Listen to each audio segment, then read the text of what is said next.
Guys ಎಲ್ಲರಿಗೂ ನಮಸ್ಕಾರ. ASV ಅಕಾಡೆಮಿಗೆ ಸ್ವಾಗತ. ಗೈಸ್ ನೋಡ್ಬೋದು ಯಾರೆಲ್ಲ ಅಪ್ಲಿಕೇಶನ್ ಆಗ್ಬೋದು. ಇವಾಗ ಕರೆದಿರ್ತಕ್ಕಂಥದ್ದು ಕರ್ನಾಟಕ ಅರಣ್ಯ ಇಲಾಖೆಯ ಬಗ್ಗೆ ಸುದ್ದಿ ಇದೆ. ಕರ್ನಾಟಕ ಅರಣ್ಯ ಇಲಾಖೆ ಬಗ್ಗೆ ಫಾರೆಸ್ಟ್ ವಾಚರ್ 700+ ಹುದ್ದೆಗಳು, ಇದ್ರ ಬಗ್ಗೆ ಸುದ್ದಿ ನಡೀತಾ ಇದೆ. ಇವಾಗ ಯಾರು ಅಪ್ಲಿಕೇಶನ್ ಹಾಕ್ಬೋದು ಅಂತೇಳಿ ಮಾತಾಡೋಣ.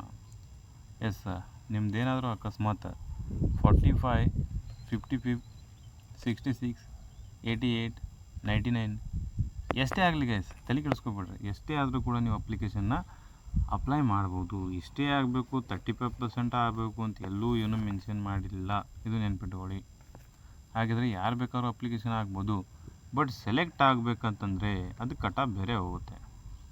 ಅಕಸ್ಮಾತ್ ನಿಮ್ದು ಏನಾದರೂ 55% ಇದ್ದು ನೀವು ಅಪ್ಲಿಕೇಶನ್ ಹಾಕಿದರೆ, ನಿಮ್ಮ ಕ್ಯಾಟಗರಿಯಲ್ಲಿ ಯಾರೂ ಹಾಕಲಿಲ್ಲ, ಯಾರೂ ಸಿಗಲಿಲ್ಲ ಅಂತಂದರೆ ಆವಾಗ ನೀವು 55 ಇದ್ರೂ ಕೂಡ ಸೆಲೆಕ್ಟ್ ಆಗ್ತೀರಾ. ಇದು ನೆನ್ಪಿಟ್ಕೊಳ್ಳಿ.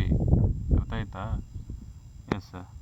ಹಾಗಿದ್ರೆ ನೋಡೋ ಮತ್ತು ಈಗ ನೀವು ಜಾಸ್ತಿ ಎಷ್ಟಿರಬೇಕು, ನಿಮ್ಮದು ಎಷ್ಟಿದ್ದರೂ ಸೆಲೆಕ್ಟ್ ಆಗ್ತೀರಾ ಅಂತಂದರೆ ಮಿನಿಮಮ್ 90+ ಇರಬೇಕು, 95+ ಇರಬೇಕು. ಇದು ಮೇನ್. 95+ ಇದ್ದವರು 100% ಸೆಲೆಕ್ಷನ್ ಆಗ್ತೀರಾ. ಕೆಲವೊಂದಿಷ್ಟು ಜನ ಸೆಲೆಕ್ಟ್ ಆಗಲ್ಲ, ಆ ಮಾತು ಬೇರೆ. ಅವ್ರು ಯಾಕೆ ಸೆಲೆಕ್ಟ್ ಆಗಲ್ಲ ಅಂಥೇಳಿ ಮುಂದಿನ ವಿಡಿಯೋದಲ್ಲಿ ಹೇಳ್ತೀನಿ. 95+ ಇದ್ದರೂ ಕೂಡ ನೀವು ಸೆಲೆಕ್ಟ್ ಆಗಲ್ಲ, ಅದು ಯಾಕಂತೇಳಿ ಹೇಳ್ತೀನಿ. ಮತ್ತು ಇನ್ನು ಕೆಲವೊಂದಿಷ್ಟು ಜನ ಏನು ಮಾಡ್ತಾರೆ, ಅವ್ರದ್ದು 95+, 96+ ಇದ್ದರೂ ಒಂದು ಮಿಸ್ಟೇಕ್ ಮಾಡ್ತಾರೆ. ಏನು ಮಾಡ್ತಾರೆ, ತುಂಬ ಜನ ಫಿಸಿಕಲ್ನಲ್ಲಿ ಫೇಲ್ ಆಗ್ತಾರೆ. ಅರ್ಥ ಆಯ್ತಾ? ತುಂಬ ಜನ ಫಿಸಿಕಲ್ ಕ್ಲಿಯರ್ ಮಾಡಲ್ಲ. ಕ್ಲಿಯರ್ ಮಾಡಲಿಲ್ಲ ಅಂತಂದರೆ ಇಲ್ಲಿ 93+ ಇದ್ದವರು ಕೂಡ ಒಳಗೆ ಬರ್ತಾರೆ, 94 ಇದ್ದವರು ಒಳಗೆ ಬರ್ತಾರೆ. ಅವ್ರು ಒಳಗೆ ಬಂದಾಗ 93, 94+ ಸೆಲೆಕ್ಟ್ ಆಗಿಬಿಡ್ತಾರೆ ಅವರು. ಹಾಗಾಗಿ ಯಾರು ಕೂಡ ಫಿಸಿಕಲ್ನ ಮಿಸ್ ಮಾಡ್ಕೋಕೆ ಹೋಗ್ಬೇಡ್ರಿ. ಫಿಸಿಕಲಲ್ಲಿ ಫೇಲ್ ಆಗೋಗ್ಬೇಡ್ರಿ. ಭಾಳ ಈಸಿ ಇರ್ತದೆ ಫಿಸಿಕಲ್. ಓಕೆ, ತುಂಬ ಜನ ಇದೇ ಫಿಸಿಕಲ್ ಆಗಲ್ಲ ನಿಮಗೆ. ಓಕೆ, ಈಗಿನಿಂದನೇ ಪ್ರಾಕ್ಟೀಸ್ ಮಾಡಿ. ಅಂಥದ್ದೇನಿಲ್ಲ, ಜಸ್ಟ್ ಮೆರಿಟ್ ಮೇಲೆ ಪಾಸ್ ಆಗ್ತೀರ.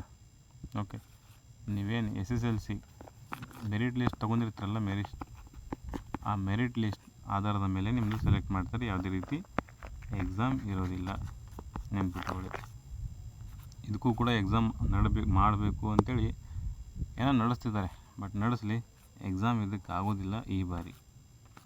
ಸೊ ಇದು ಯಾರಿಗೆ ಬಂಪರ್ ಆಫರ್ ಅಂತ ಹೇಳ್ಬೋದು ಅಂತಂದರೆ, ಯಾರೆಲ್ಲ 2019, 20, 21 ಏನು ಕರೋನಾ ಬ್ಯಾಚಲ್ಲಿ ಪಾಸ್ ಆಗಿರ್ತಾರಲ್ಲ, ಅವ್ರಿಗೆ ಒಂದು ಬಂಪರ್ ಆಫರ್ ಅಂತಲೇ ಹೇಳ್ಬೋದು. ಅವರು ಮಿನಿಮಮ್ 95+ ತೊಗೊಂಡಿರ್ತಾರೆ.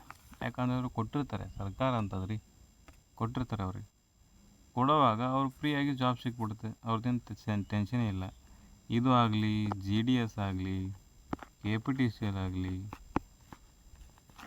ಇನ್ನೂ ಹಲವಾರು SLC ಮೇಲೆ ಕರಿತಕ್ಕಂತಹ ತುಂಬ ಎಕ್ಸಾಮ್ ಬರೀಲಾರ್ದಂತಹ ಮೆರಿಟ್ ಲಿಸ್ಟ್ ಇರುವಂಥ ಜಾಬ್ಗೆ ಅವರು ಸೆಲೆಕ್ಟ್ ಆಗಿಬಿಡ್ತಾರೆ. ಅಷ್ಟೇ, ಏನು ಮಾಡೋಕ್ಕಾಗಲ್ಲ. ಬಟ್ ಇವುಗಳನ್ನೆಲ್ಲ ಕ್ಯಾನ್ಸಲ್ ಮಾಡಿಬಿಟ್ಟು ಎಕ್ಸಾಮ್ ನಡೆಸಬೇಕು ಅಂತ ಹೋರಾಟ ನಡೆಸಬೇಕಂತಿದ್ದಾರೆ.